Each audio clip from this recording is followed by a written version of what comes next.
mga kabaka ug mga kanding. Way angayang kabalakan kung naatay mga buhi nga baka ug kanding.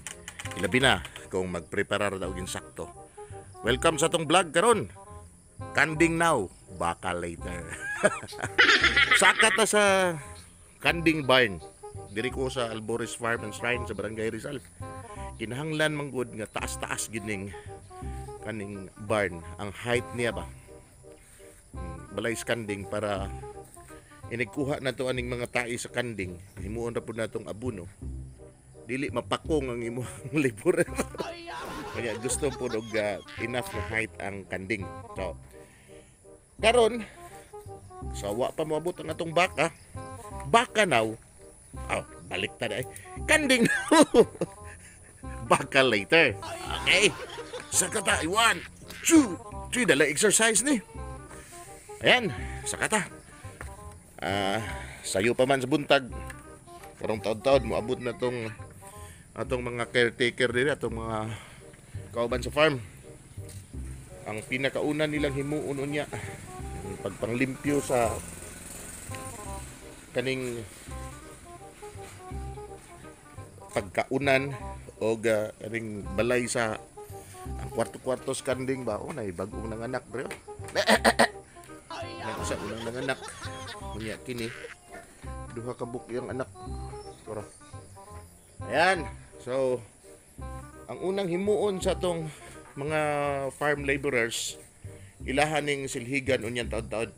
Sayo pa man unyang taod-taod mo kuan sila. Mo abot sila manilhig, and then ang isa po nato kakauban magkuha na og kanang gatas. Pero sayo pa kayo sa kanding kani siya dapat ano niya sa sunod ato ning ipa-cut ng mga nipier ba ng mga cover crop uban pa klase nga pagkaon. Mas nindot yun tong piduhon kay para way usik. Ang amigo na tong kanding, good morning ding. Kaon na mo karong taod-taod. Yan. Ano yung mga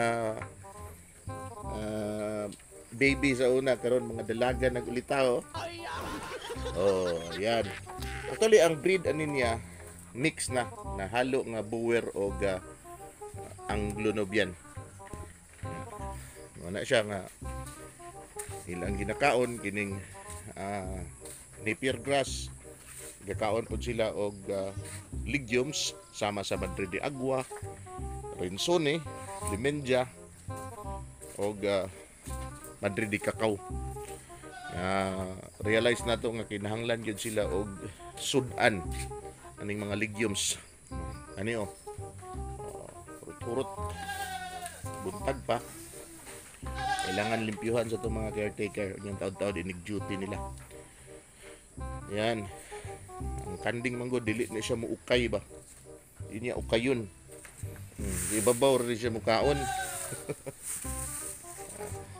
Karniro, puok gina si lalong kumukaon. Pero kanding, bugoy ning kanding sayo. Si ibabaw rin.